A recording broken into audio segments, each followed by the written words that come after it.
Namaste and welcome to Forest Yogin Talks. Today we're going to talk about dualism. I'm going to talk about it in a way that's culturally relative to Canadians and Westerners, not in an Indian way, not in a Tibetan way. So, dualism is like that us and them idea, but it's much bigger than that. Here's an easy way. It's when we polarize things and compare them instantly. We are automatic propensity to polarize and compare things instantly. I have a little diagram here where you can see. This is the best example that I've come up with so far for us in the West to relate. So this is you, and this is what you want.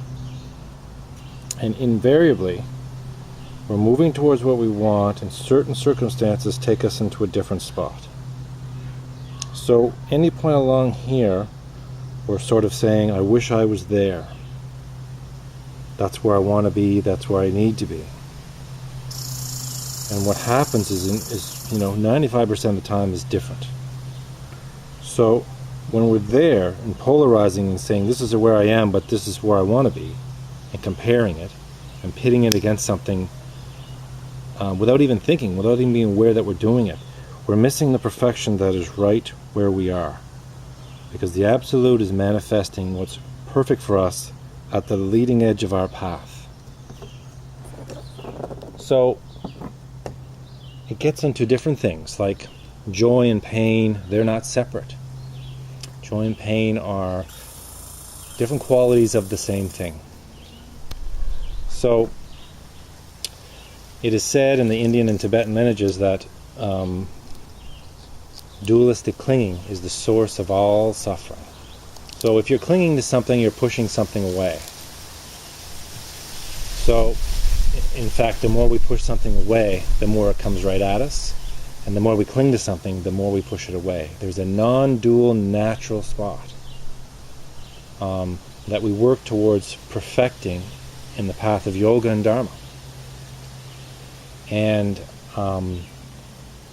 eventually, the mid-level teaching is there's not dual, there's only non-dual. But the higher teaching is you can't even refer to it as dual because that indicates there's a polar opposite, there's a non-dual.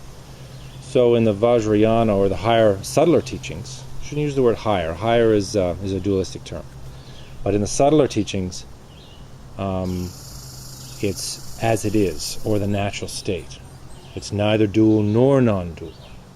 And by the way, that reminds me, all words are dualistic. We work towards using the least dualistic terms as possible the more we move down the path of yoga and Dharma. So instead of saying hope and want, that's a desire and that's a clinging, we say aspire. The Yoga Sutras say practice non-attachment to outcome and fruition. Practice non-attachment to outcome and fruition. So we exert ourselves, we do the best we can, and we let go of the outcome. And by unconditionally letting go, that's a definition of a miracle. That's what happens in the wake of unconditionally letting go. Only miracles happen to different degrees, and as we purify our perception, we can recognize them more. So again, it takes years to talk about dualism. What does it mean in all situations? But basically, once we polarize things right away and compare it right away and give it a numerical value, it's just where it is. It's like it's not right or it's not wrong. It's just where it is, and you're just working where it is. Because the Absolute is manifesting at the leading edge of your path what's perfect. And if you adopt the non-dual view in your practice, you'll see it sooner. Because they keep knocking on the door. The karma keeps knocking louder and louder and louder until there's some sort of catastrophic or health failure. So, if you adapt to non-dual view, which means letting go of the intellect, because the intellect will not recognize this. The intellect will cling to a dualistic view, by the way. So, go post-intellectual and keep a smile, keep a joyful mind. If you don't have a joyful mind, you'll miss it as well. So, I hope this helps. Don't